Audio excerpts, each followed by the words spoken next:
There are some neighbors who don't just live next door, they live inside your business. That was Karen. Every morning she'd find something new to complain about. The grass was too long, the trash cans too close to the curb, and lately, my mailbox.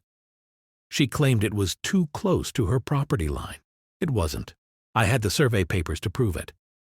But that didn't stop her. She'd march over in her pink tracksuit and visor, hands on her hips, tapping the side of my mailbox like she owned it. Welcome to Silent Divide Tales. Make sure you like and subscribe because you don't want to miss tomorrow's story. At first, I ignored her. But then she started trespassing, opening my mailbox like it was hers, peeking inside, pretending to check for HOA letters. I warned her once, politely. The second time, I told her to back off or I'd call the cops. She laughed in my face. "You people never follow the rules," she said. That was the last straw. That night, I sat on my porch sipping coffee, watching her yard under the orange glow of the street light. My plan wasn't made out of anger. It was made out of patience.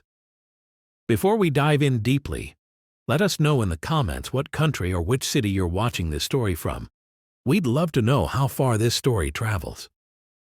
The next morning, I drove to the local gardening store. I didn't ask for anything suspicious, just smiled and said I needed supplies for my pollination project. The clerk, an older man with rough hands, sold me a small wooden bee box, the kind used by hobbyist beekeepers. I knew exactly what I was doing. By evening, I was back home, setting up the box in my garage. I wore gloves, moved slow, careful. The bees hummed inside, restless and alive. Their sound filled the air, low, steady, almost peaceful. I couldn't help but think how much Karen hated nature. She once called code enforcement because I planted sunflowers too tall for HOA standards. Yeah, this was poetic justice in motion. The plan was simple. I'd hollow out my old mailbox and fit the bee box inside. Nothing too crazy, just a small hive, enough to give her something to remember. No harm, just a lesson. That night, as the crickets sang outside, I stayed awake listening for her usual footsteps, Karen's midnight stroll around her neighborhood. But she didn't come that night. It was almost disappointing. Almost. I knew she would eventually. Karen always came back. 2 days passed and Karen was quiet. Too quiet. I started to think maybe she'd finally gotten the message. But on the third morning, right before sunrise, I heard that familiar sound, the sharp click of her flip-flops on the pavement. I peeked through my window blinds. There she was, walking straight toward my mailbox, clutching her little clipboard like she was on official HOA duty. She looked around first, making sure no one was watching. Then she reached out and opened my mailbox. I could almost hear the hinge squeak from inside my living room. My heart started racing, not out of fear, but from the thrill of watching karma take shape. At first, nothing happened. Then came the buzz. A thick, angry hum rolled out of the box like a storm. Karen froze, her eyes wide. Before she could react, the first bee shot out, then 5 more, then a cloud of them. She screamed, waving her arms, stumbling backward, but they followed her, swarming around her visor and hair. I watched from the window, coffee cup in hand. My porch light flickered as she ran, her pink tracksuit flashing under the morning sun. Justice had begun its course. Karen bolted across the street, flailing like her life depended on it. Her visor flew off somewhere between my driveway and her rose bushes. I stood frozen behind the curtain, half shocked, half satisfied. The bees had done their part, just enough to scare, not enough to harm. Still, I grabbed my phone, ready to dial 911 if things went south. But Karen wasn't going down easy. She stomped, screamed, and swung her arms like she was fighting invisible ghosts. Her husband, Gary, ran out in his robe, completely confused. "Karen, what the hell happened?" he yelled, trying to pull her inside.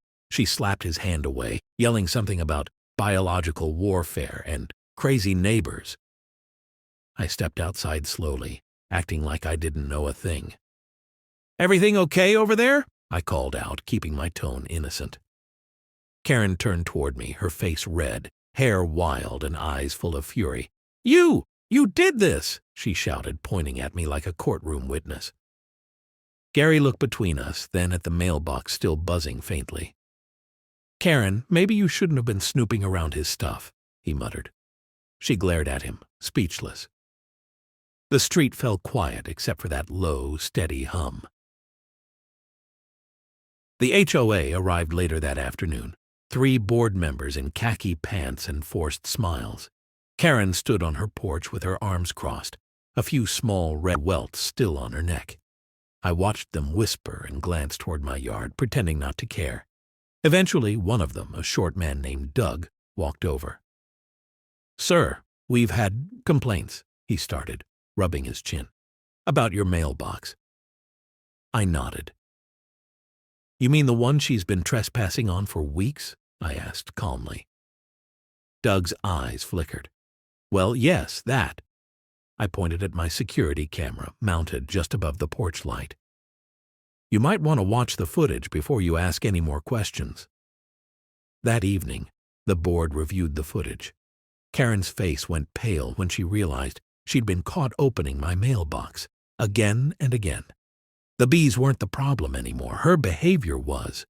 Within days, the HOA sent her a fine and a written warning for repeated trespassing. Karen stopped walking past my yard after that. Every morning, I'd sip my coffee by the window, watching the empty sidewalk where she used to stand. The bees stayed quiet in their box, my tiny, buzzing peacekeepers. The end.